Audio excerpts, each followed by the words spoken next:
there, it's Gary Parrish. Welcome back to the CBS Sports on College Basketball Podcast, where we sometimes discuss fighting dodo birds, lead black. If you're watching on YouTube, you know what to do to that like button. Shouts to Brandon Davies. And if you haven't yet, subscribe to CBS Sports College Basketball YouTube channel.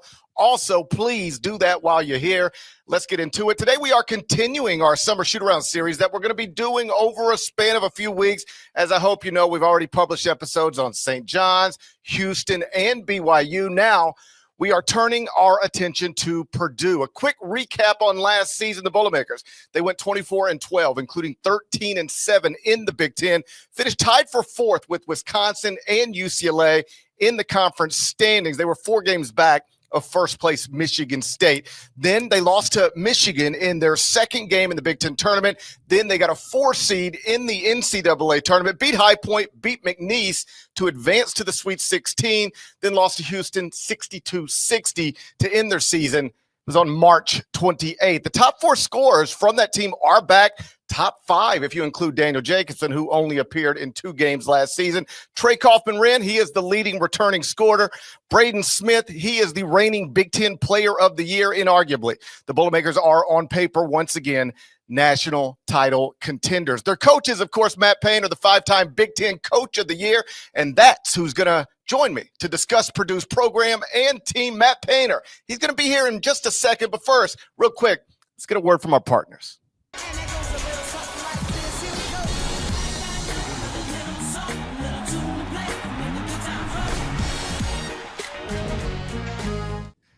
As promised, I'm now joined by 5-time Big Ten Coach of the Year, Matt Painter. Painter, it's GP. Can't thank you enough for being here. How's the offseason been going, or do you guys even get a proper offseason anymore? Yeah, it's been great. It's been great. You know, we're just trying to get everybody here, get everybody healthy. We still have 2 guys that aren't going to start back up until the fall.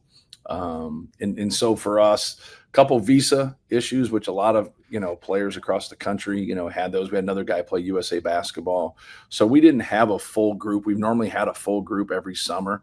And so it was a little bit different, but you just put in the work that you can and, keep trying to build, but also keep it in perspective that, you want to be good in March. And you got to get better in the summer, but you also got to keep some things in perspective to try to peak at the right time. Obviously, you would like to have a normal and full summer with all of your players healthy and available in the country. Obviously, you didn't get that, but I wonder if it's beneficial on some level that under these circumstances, you do have roster continuity. And this is something that I mentioned in the setup. In a time where so many great programs often return only 1 or even in some cases 0 meaningful players, you are bringing back your top 4 scorers and top 5 if you want to count Daniel, who appeared in 2 games last season. You've got 4 fourth-year seniors in. You've got multiple 4-year seniors in your program. Trey, Braden, Fletcher being examples of that. This is not normal in this era of college basketball. Right. What's been the biggest factor for you to be able to have year-to-year continuity when most programs aren't able to do that right now? Yeah, well, the best thing is obviously having good players, but having good players with experience of being together and having success is the ultimate. Like, that's what you want as a coach. That's what we've been able to do here. But we also know things are cyclical, and things can go away from you in today's landscape pretty quick. So we were like, we're fortunate to what we have returning, but just trying to get everybody that's new up to speed. The one thing it is, you don't compare yourself to other people. So even though we didn't have a complete roster, we still have it better than most, if not all, in terms of like what we're putting in, how we're going about doing it. Because if you got to teach everybody, you start from the beginning anyways. Like you start over. And because you don't want to miss any steps, because it's really important. But when you have a player coach team, that's always the best team. And I think sometimes young coaches don't understand that. So you can't. I have a saying that you can't empower fools, and we see in every line of work some fools getting empowered. And so but you can't take players that aren't bought into your team or your system and then empower them. It just doesn't work that way. The guys that we have returning, all return. They all make really good money, but they all could have made more. So I think you've got to keep both in perspective with that. But they want to win a national championship, go back to another Final Four, and do it together and have extreme legacy, be the all-time winningest players in school history. Trey Kaufman-Wren, Braden Smith, Fletcher Lawyer.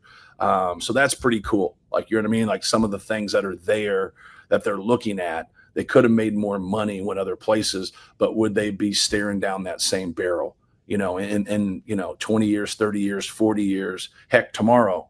I just think it means a lot more, you know, because ultimately, you know, how many times do you really have a team and you say, hey, man, I think this is a Final Four team? Like, you know, just don't take that for granted. We had it a couple years ago. We had it 5 years before that. We had it 10 years before that, but we've only been to one. You know, we've only been to one. We've probably had a crack at it probably 4 or 5 times.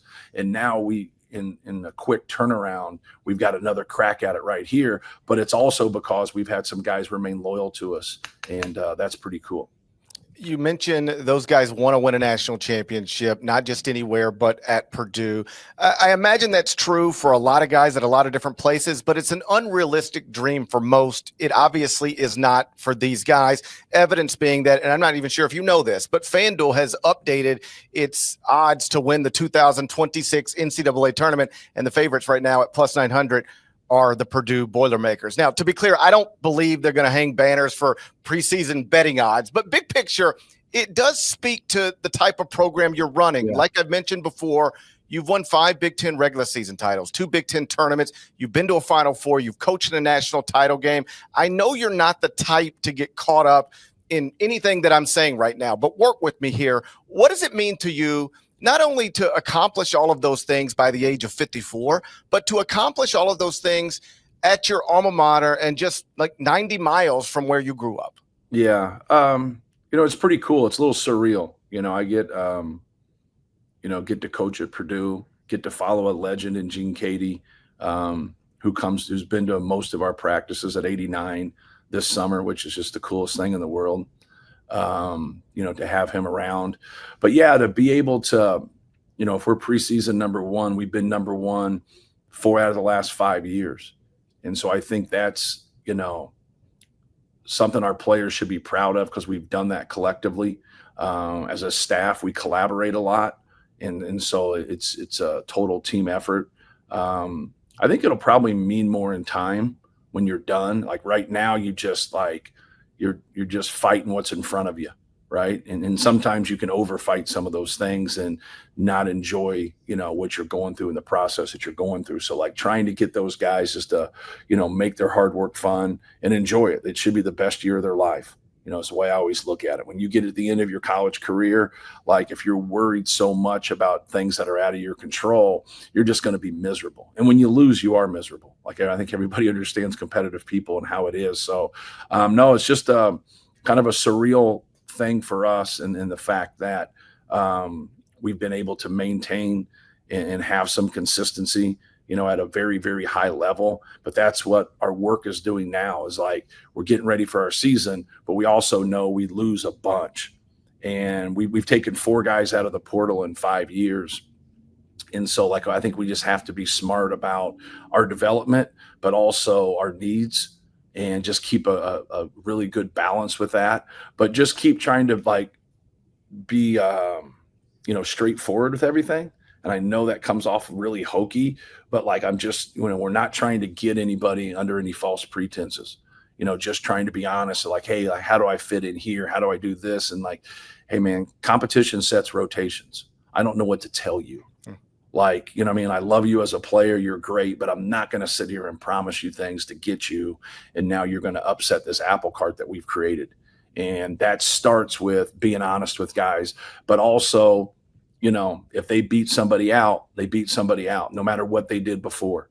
And I think that chemistry gets set with how we recruit and how we go about things. I want to talk about this upcoming season's team next, but real quick, just as I was getting ready for this last night, I just sort of stumbled into and recalled, and some of our young listeners might not know this at all or even recall it if they lived through it, but back in 2011, you were reportedly close to maybe taking the Missouri job. I believe somebody somewhere even reported that like you were leaving your alma mater for Mizzou, and all these years later, I just wonder, like, what do you remember about that time, and do you ever take a moment to consider like how different your life might be if you would have actually like made that move. Yeah, I'm glad things worked out the way it was, and it really just started for us. It had really very little to do with another school. Was just trying to improve our situation here, and really have an honest, accurate assessment about the landscape and how we can get to where we are right now. Like, how can we get there? And we've signed one McDonald's All-American in 20 years. Like, we can still be great without having individual great guys when they're 18. They can be great when they're 20. They can be great when they're 21. They can be great when they're 22. They might not be great when they're 18, but that's what we had to do a better job of. On my end, I think a lot of times coaches use it as a crutch, and they say, well, our administration's got to do X, Y, and Z, or we can't move forward. When we always tell the players, like, don't worry about what you can control. Like, you can't control, excuse me. And so, like, well, as a coach, like, you still got to do a better job yourself. So that was like our challenge. My challenge to myself is to be honest and assess things accurately so we can be better, whether things change or things don't change. And I think that's what we've been able to do. Our administration has made huge strides. Our staff has made huge strides, but we've also been really honest, especially myself, about the mistakes that I've made or the mistakes that we've made, however you want to frame it. And then I think that's how you see that ultimate growth. You see that growth in a player when he understands things and he has shortcomings, and he takes off because he's honest with himself. When you just want to fight, because a lot of times kids aren't fighting about winning and losing. Kids are fighting about roles, about shooting, about minutes, about time. And it's like, well, when you put that emphasis there, you're really, you're lowering the boom in terms of saying, what about winning? Like, I always get a transfer. I'm like, how long can I talk to this guy before he brings up winning? Like, if it comes quick, like, hey man, you guys win. You guys are always in the tournament. You guys are always competing for a Big Ten championship. That's what I want. I'm like, that's my guy, like, right away. But if he's like, where am I playing? How are you using me? What are my minutes? And not to say those things aren't important, because they are. They just can't be number one. They just can't. I love that kid that's like, Coach, man, I've never been in the tournament. You guys have been 10 straight years. I want to go to the tournament. Like, I'm like, cool. I think we can get there. I think we can get there. So those things about, like, when Missouri kept calling, like, that was actually good for me. One of the things that jumped out to me, and it was personal, and a hair selfish, but it was accurate, is this the fact that, man, I could never walk back into Indiana and Assembly Hall as Purdue's coach and beat him. Like, that feeling, I think anybody, like, I think North Carolina would feel that way about Duke. Duke would feel that way about North Carolina. Louisville would feel that way about Kentucky. We could go on and on, right? Anytime you have that kind of special rivalry that we have, like, I'm like, man, I won't be a part of that anymore. Like, that'll be over with. I'm like, boy, I don't want that. Like, I want that, because Indiana's made us better. Bobby Knight made us better. There's just no way around that. A lot of times people don't understand. Tom Izzo's made us better. Bo Ryan's, like, the great ones make you better. And sometimes you get lost in that, in the fight, and you jump over the fight, and you're not looking at things and the way you should. So you can get your program better. But that's what great competition is. It's what a great league is.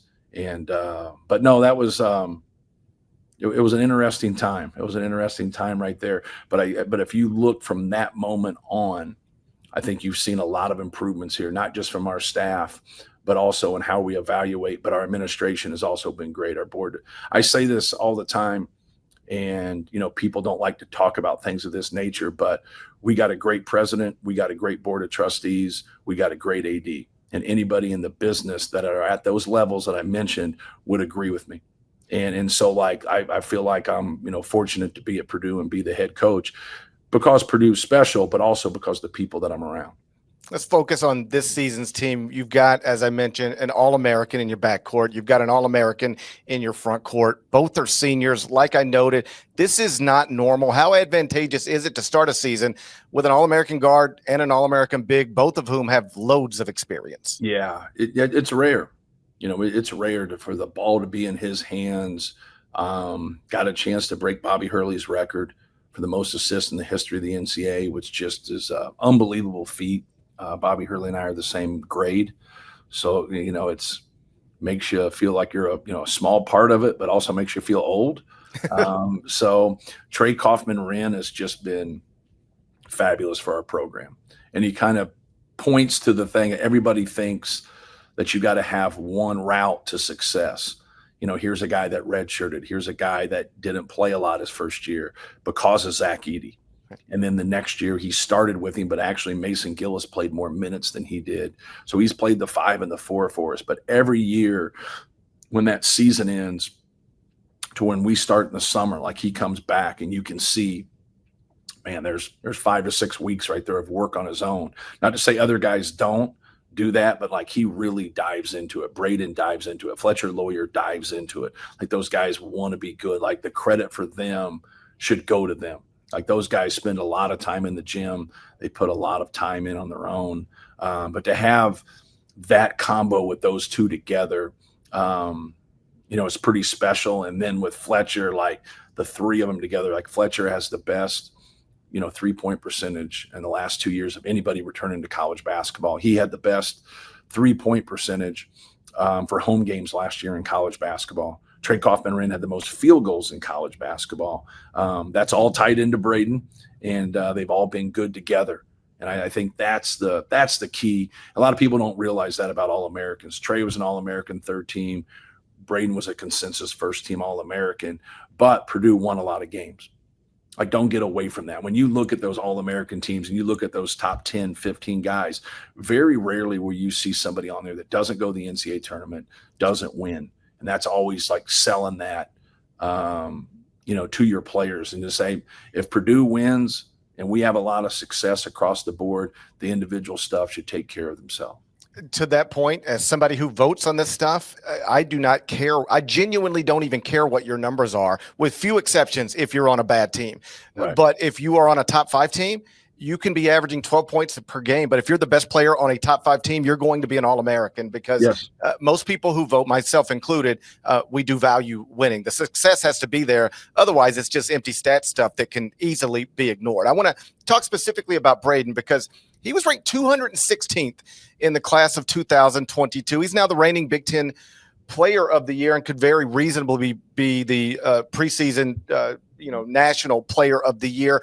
When did you realize he was capable of this type of college career? Was it during the recruiting process? Because if so, with all due respect, I don't know that the recruiting analysts recognized it. Yeah. Well, it was COVID, to their defense. We'll let them off the hook this one time. So it was COVID. So I never saw him play in person. I had a kid decommit from me, and I had an assistant leave our place, Micah Shrewsbury, and go to Penn State.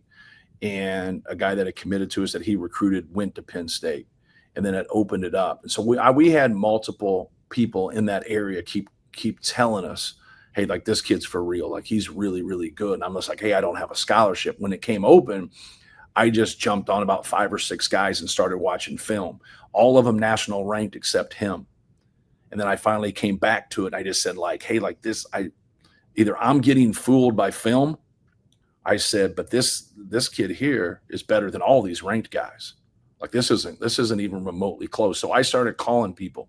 So I started calling other high school coaches and different people and some college coaches that had seen him and like different people. He has a couple NBA guys that are in his community that work for the Pacers. So like, I felt comfortable with their ability to evaluate and understand. And they had seen him a lot. And so that piece really jumped out. Then right as I knew, I had a college coach who was changing jobs. I won't say his name, so I won't put him out there. But he called him a basketball savant. And that's when it registered with me right away. Like, I said, well, I know what it means, first of all. I said, so like, this is Pete Maravich. Like, this is Calvin Murphy. I said, because they're basketball savants. I go, guys like that. Kyrie's a savant.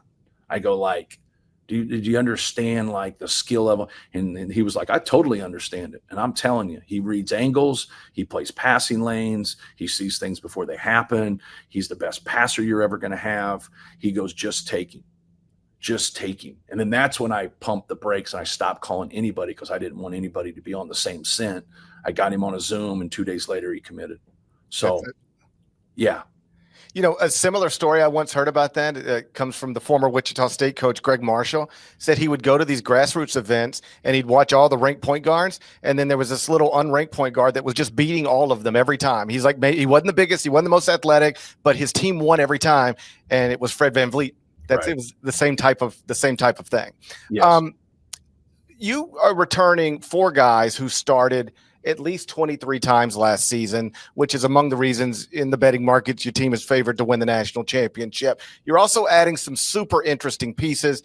Among them is Oscar Cluff, 6'11" center, averaged 17.6 points, 12.3 rebounds last season at South Dakota State. How big of an impact do you expect him to make at your program immediately? Yeah, he's only been here with us for 2 weeks, getting his visa and being home. So he's not in shape yet, but yet he gets every rebound in practice. Yeah. So that's what we needed more than anything. We needed more physicality, and we needed consistent rebounding. So we think he's going to give us exactly what we want. But he's a good player. He can score with his back to the basket. He can pass the basketball. So it's going to be great. Him and Daniel to go along with Trey Kaufman-Wren. Daniel gives us shot blocking. Daniel gives us a lob threat. So they're very different in players in terms of what they bring, but I think they'll be a great 1-2 punch playing off of Trey Kaufman because we're going to move Trey to the 4. So we're excited, man. We're really excited. You leave practice and, as a coach, you pick at a lot of things, but you also leave practice going man, we can play a couple different ways. I'm a big believer in trying to have 2 good teams, and that makes just a perfect practice. That's very rare. It's so hard to have 2 good teams. We got 2 good teams in practice. But you only have to have 1 good team, right? Dude, it's not being greedy. It's just knowing that when you have 2 good teams, you're just ramping up that competitive spirit. And that's what you want in practice. You want to keep having guys going at other guys to help, make improvements. No surprise that Braden was invited to Chris Paul's elite camp, but you got another player who got an invitation as well. That's Omer Mayer. And for people who are unfamiliar, he's a 6'4" freshman from Israel. I've only seen video and photos, but he seems to have broad shoulders, a good body. Yeah. Was great at the FIBA U19 World Cup this summer. Averaged 20 points, 5 rebounds, 4 assists, 2 steals per contest. Level with me. How good is this young man? Because everything I saw this summer was really encouraging. I just got 1 practice under my belt with him. So that's the only thing I've had live, but I've watched all the things that you watched and obviously watched before. And he played for Maccabi Tel Aviv, and he played with Travion Williams, one of our former players. So that kind of throws it out of whack for what you're used to, right? You're saying hey, you're as an 18-year-old, and he didn't start for that team, but he's playing at a very, very high level, professionally. Then he played U19s, he played U20s. I think his biggest adjustment will just be, and this is something we talked about, we were honest about in recruiting, is he's used to having the ball in his hands all the time, and he's not going to at our place in this first year. He could in his second year, but in his first year. So now, coexisting, with Braden, being able to play, with him and being able to do that and get into that adjustment, learning our system.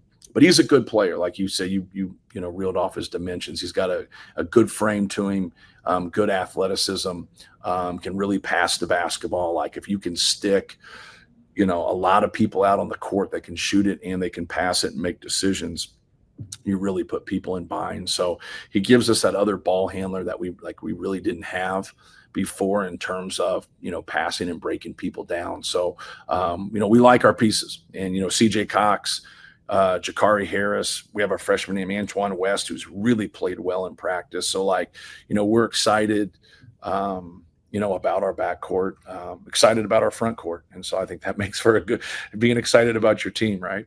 It adds up and makes sense. Last thing before I get you out of here, on behalf of my hometown franchise, I'm begging you to help us out. You coached Grizz center Zach Edey for 4 years. In that span, you guys played 139 games, and he appeared in 138 of them. Yeah, we haven't been as lucky down here so far. How did you do what you did? And once, in all seriousness, Zach gets healthy, which is right around the corner, right, how do you envision his NBA career unfolding? Because I know that the new coach, who was an assistant coach last season, really thinks he's going to be a big part of everything. Yeah, no question. I mean, and I talk to our guys about this all the time. You're just not walking in somewhere and they're going to go around you. You go around them and understand that. Well, when he was here the last 2.5, 3 years, it was around him. And so like now, the thing that when he got pushback from a lot of people that I didn't understand is like, see, I don't watch a lot of the NBA during the year. I watch everything when the season's over. Right. And I love it. But it's so damn physical. Well, he's physical. Yes. Like when you look at it, you're like, and he engages. I love that he's protected those guys. I love he gives that old school Maurice Lucas protection, and he's not scared. He's not scared a bit. And he's an elite rebounder. Elite effort. He's got a very good IQ. I just think he's going to grow into more of an offensive role in time. They'll learn to trust him a little bit more. And I understand it's not a post-up league anymore, but there is, getting into the bonus, getting to the free throw line. Once he starts to get that respect as a player in the league, I think he'll get more calls because they'll start to see a pattern because those guys really don't want to, battle with him. Like they don't want to take that on all the time where he's very comfortable in doing that. But you're just going to get someone who's going to improve and get better. Like he changes ends better than you think. He's a better defensive player than you think. I think he can be an elite rebounder. I think he can score more than he's shown so far, but he's also fitting in with the main pieces there. And that's what you have to do. Like when you're in a winning, organization and you have some winning pieces there, which they do. And now like they've proven, the Grizzlies have proven they can evaluate. Like somebody there knows what the hell they're doing. Like when you look at their roster and even some guys that have left, but the people that they have taken and drafted and traded for and done whatever, like they've done a really, really good job. And staying with it. And with Zach, they were quiet about it. Like they didn't say anything to anybody. The agents didn't know. Nobody knew. Like they didn't call us. They didn't come to our practice. They didn't speak to us. Like they're doing their vetting and doing their work and doing it. And it's great. Like, there's nothing against that, right? As long as you get the right dudes, like, that's the key. And he's the right one. And he's just going to keep getting better. In the right scenario, he can be an all-star.